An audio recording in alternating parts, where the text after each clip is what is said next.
জয় শ্রী কেদার।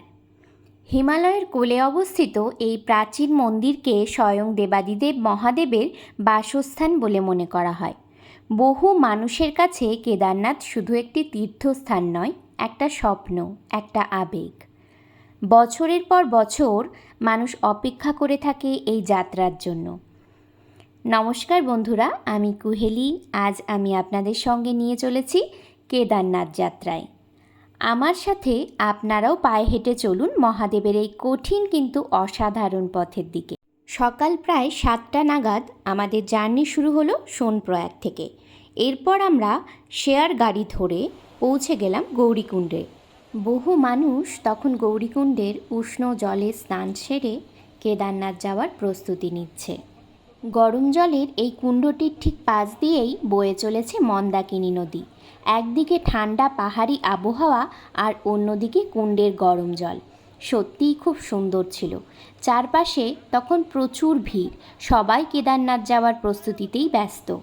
এরপর গরম চায়ে চুমুক ও পাহাড়ি ম্যাগির স্বাদ নিয়েই প্রস্তুত হয়ে গেলাম আমাদের ট্রেকটার উদ্দেশ্যে। আমাদের সঙ্গে ছিল দুটো বড় পিট ব্যাগ, তাই সেগুলো ঘোড়ার ওপর চাপিয়ে দেওয়া হলো যাতে হাঁটাটা একটু সহজ হয়। আর তারপর শুরু হলো সেই বহু প্রতীক্ষিত পথ চলা। সামনে শুধু পাহাড়ি রাস্তা, চারিদিকে জয় কেদারনাথের ধ্বনি আর হাজার হাজার মানুষের একসাথে এগিয়ে চলা। প্রথম দিকে হাঁটাটা বেশ সহজই লাগছিল, কিন্তু ধীরে ধীরে পাহাড়ি রাস্তার আসল কঠিনতাটা বোঝা যেতে শুরু করলো। তবুও তখন মাথায় একটাই কথা, যেভাবেই হোক পৌঁছাতেই হবে মহাদেবের ধামে। চলতে চলতে আমরা অনেকবার থেমেছি, কখনো একটু বসে বিশ্রাম নিয়েছি, কখনো জল খেয়েছি, খাবার খেয়েছি, আবার হাঁটতে শুরু করেছি। পুরো রাস্তা জুড়েই প্রচুর খাবারের দোকান আছে। গরম ম্যাগি, লেবুর জল, ফ্রুট স্যালাড সবটাই পাওয়া যাবে। এতটা পথ হাঁটার সময় এই ছোট ছোট জিনিসগুলোই অনেক এনার্জি দেয়। আর একটা জিনিস বলতেই হবে, পুরো ট্রেক রুটটাতে প্রচুর গভর্নমেন্টের তৈরি টয়লেট রয়েছে, আর অনেস্টলি সেগুলো সবকটাই ভীষণ ক্লিন ছিল। এছাড়াও যারা হাঁটতে পারবেন না তাদের জন্য রয়েছে ঘোড়া ও পিট্টুর ব্যবস্থা। চার্জেস মোটামুটি 2500 টাকা থেকে শুরু, তারপর যে যেমন বার্গেনিং করতে পারবে। তবে আমরা হাঁটার সময় একটা জিনিস খুব ফিল করেছি, আমাদের আরও ভোরে অনেক আগে গৌরীকুণ্ড থেকে বেরোনো উচিত ছিল, কারণ বেলা বাড়ার সঙ্গে সঙ্গে ঘোড়ার সংখ্যা এতটাই বেড়ে যায় যে হাঁটতে ভীষণ সমস্যা হচ্ছিল। তাই যারা ফিউচারে আসার প্ল্যান করছেন তাদেরকে বলবো যত তাড়াতাড়ি সম্ভব গৌরীকুণ্ড থেকে স্টার্ট করার চেষ্টা করবেন। তবে এই সব কষ্টের মধ্যেও পথের সৌন্দর্যটা সত্যিই অবর্ণনীয়। চারিদিকে বিশাল পাহাড়, নিচে মন্দাকিনীর শব্দ, আর মাঝে মাঝে ছোট বড় অনেক ঝর্ণা, আর ঠান্ডা হাওয়া তো রয়েছে। প্রকৃতি তার সবটুকু দিয়ে এই পথটাকে যেন ঢেলে সাজিয়ে দিয়েছে। ক্রমশ দুপুর গড়িয়ে সন্ধে নেমে এলো, কিন্তু আমাদের পথ আর শেষ হয় না। রামবাড়ার পর থেকে রাস্তা আরও বেশি স্টিপ হতে লাগলো। পা তখন প্রায় কাজ করছিল না, শরীর পুরো ক্লান্ত, তবুও একে অপরকে মোটিভেট করে আমরা চলেছিলাম। Hello, good morning. Good morning from Kedarnath. এখন আমরা রয়েছি কেদারনাথ থেকে জাস্ট 1 থেকে 1.5 কিলোমিটার দূরে টেম্পলটা। আমরা এখানে টেন্টে রয়েছি, কাল সারা রাত ছিলাম। সারা রাত আমাদের এখানে সকালে বেরিয়েছিলাম 6টায় গৌরীকুণ্ড থেকে, পৌঁছতে সন্ধ্যে 6টা হয়ে গিয়েছে, তার বেশি 7টা 8টা হয়ে গিয়েছিল। তারপর আমরা এখানে এসে টেন্ট নিয়েছি। পেছনের টেন্টগুলো দেখাতে বলবো, দেখাও একটু।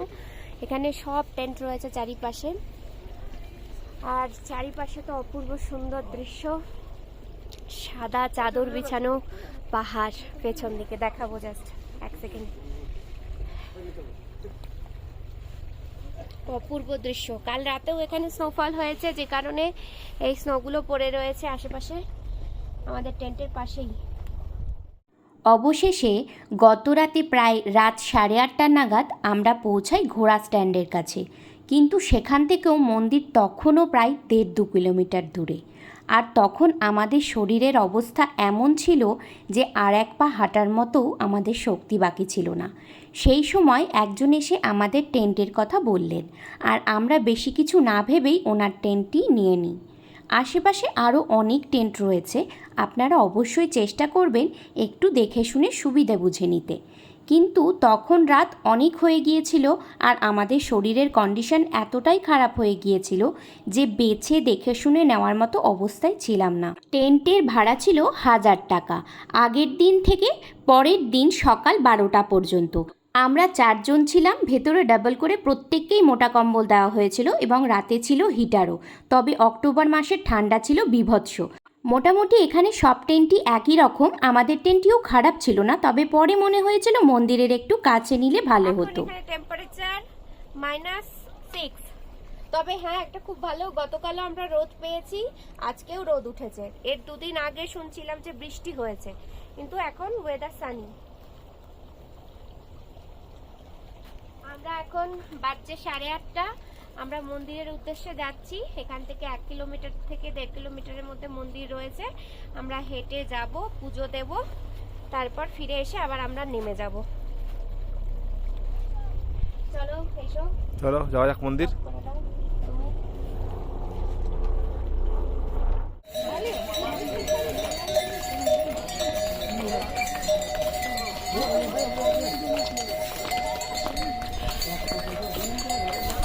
Very good morning from Kedarnath. এখান থেকে আমাদের মন্দির জাস্ট 1 কিলোমিটার। আমরা এখানে ছিলাম কাল সারা রাত টেন্টে, এখানেই স্টে করেছিলাম। দেখতে পাচ্ছ পাশে অনেক টেন্ট রয়েছে, আর সামনে এই সাদা চাদর বিছানো বরফের পাহাড়। উফ, চোখ জোড়ানো সৌন্দর্য, অসাধারণ অসাধারণ।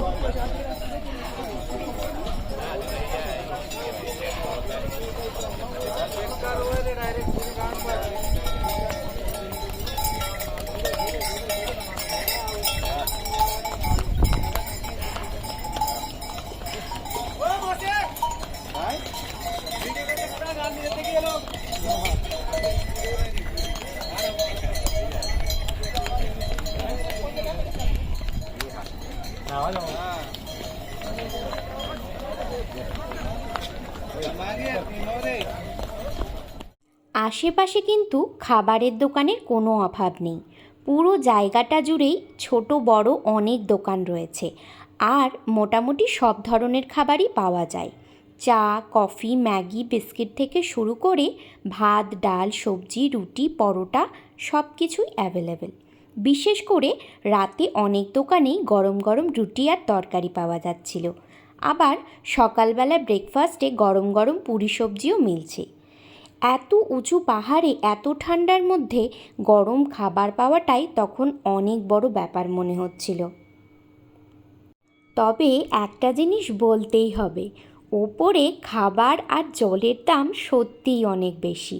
যেমন 1 লিটারের একটা জলের বোতলের দাম 100 টাকা। হ্যাঁ, সত্যিই 100 টাকা দিয়েই আমরা জল কিনে খেয়েছি। প্রথমে একটু অবাক লাগলেও পরে ভাবলাম এত দুর্গম পাহাড়ি পথ পেরিয়ে সব জিনিস ওপরে পৌঁছে দেওয়া খুব সহজ ব্যাপার তো নয়।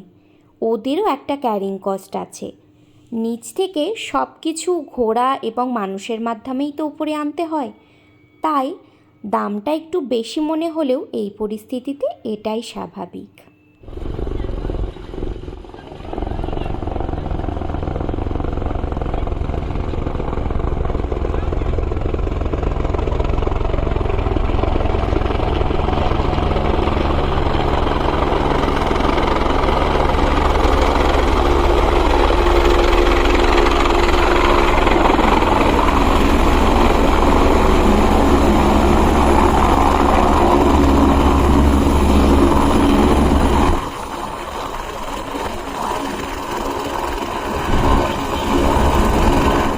এবার অনেকের মনেই একটা প্রশ্ন আসতে পারে, আমরা যখন টেন্টে ছিলাম তখন ওয়াশরুম কিভাবে ইউজ করলাম? কারণ এখানে যারা টেন্ট স্টে করেন তাদের জন্য আলাদা অ্যাটাচড বাথরুমের কোনো ব্যবস্থা নেই। ইভেন টেন্ট ওনার্সদের পার্মানেন্ট ওয়াশরুম বানানোরও কোনো পারমিশন নেই। তাই সবাইকেই গভর্নমেন্টের তৈরি পাবলিক টয়লেটগুলো ইউজ করতে হয়। কিন্তু অনেস্টলি বলতে আমি যেটা এক্সপেক্ট করেছিলাম তার থেকে এক্সপিরিয়েন্স অনেক ভালো ছিল। গভর্নমেন্ট টয়লেট হলেও সেগুলো নিয়মিত ক্লিন করা হচ্ছিল।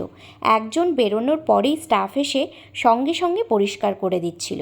লেডিস আর জেন্টসের আলাদা ব্যবস্থা ছিল, তাই খুব একটা অসুবিধে কিচ্ছু হয়নি। তবে হ্যাঁ, অ্যাটাচড ওয়াশরুম বা হোটেল টাইপ সুবিধা এখানে এক্সপেক্ট করলে তো চলবে না। টয়লেটস একটু দূরে ছিল, যে কারণে রাতে ঠান্ডার মধ্যে যাওয়াটা একটু টাফ ছিল। আর সকালে স্নানের ব্যবস্থাও ছিল। এখানকার লোকজন 100 টাকা বালতি পিছু গরম জল দিচ্ছিল। আর বিশ্বাস করুন, সকাল সকাল সেই গরম জলে স্নান করার জন্য বিশাল লাইন পড়ে গিয়েছিল। এত ঠান্ডার মধ্যেও সবাই সামহাও ম্যানেজ করে নিচ্ছিল, কারণ মহাদেবের দর্শনের আগে একটা আলাদা অনুভূতি কাজ করে সবার মধ্যেই। অবশেষে বহু প্রতীক্ষিত সেই মুহূর্ত, সকাল 9টা নাগাদ আমরা পৌঁছে যাই কেদারনাথ মন্দির চত্বরে। কিন্তু সেখানে পৌঁছেই দেখি বিশাল লাইন। আমরাও লাইনে দাঁড়িয়ে অপেক্ষা করতে থাকি, কিন্তু অনেকক্ষণ ধরেও লাইন যখন এগোচ্ছিল না, পরে জানতে পারলাম সেদিন মুকেশ আম্বানিজি পুজো দিতে এসেছিলেন, তাই ভিআইপি দর্শনের জন্য 2 ঘন্টা মন্দির বন্ধ ছিল। তারপর দীর্ঘ অপেক্ষা, প্রায় 5 ঘন্টা লাইনে দাঁড়িয়ে থাকার পর অবশেষে দুপুর 2টো নাগাদ মহাদেবের দর্শন পাই। সেই মুহূর্তটার অনুভূতি সত্যিই ভাষায় বোঝানো সম্ভব নয়। শুধু মনে হচ্ছিল এত দিনের ইচ্ছেটা আজ পূরণ হলো। দর্শন শেষে আমরা মন্দিরের পিছনে থাকা ভীমশিলা আর আদি শঙ্করাচার্যের মূর্তিও দর্শন করি। তারপর বিকেলের দিকে ফেরার প্রস্তুতি নিই। তবে মন্দিরের আরও কিছুটা ওপরে যে কালভৈরব মন্দির রয়েছে, সেখানে আর যাওয়া হয়ে ওঠেনি। সময় আর শরীর দুটোই তখন প্রায় শেষ। সেই আফসোসটা অবশ্য থেকেই গেল। তবে মনে হয় মহাদেব আবার যখন ডাকবেন, তখন নিশ্চয়ই সেটা আর মিস করব না। সত্যি বলতে এই জার্নিটাতে কষ্ট আছে, কিন্তু এটাই হয়তো কেদারনাথকে এত স্পেশাল করে তুলেছে। আজ এই পর্যন্তই। দেখা হচ্ছে নতুন কোনো গল্প নিয়ে নতুন জায়গায়।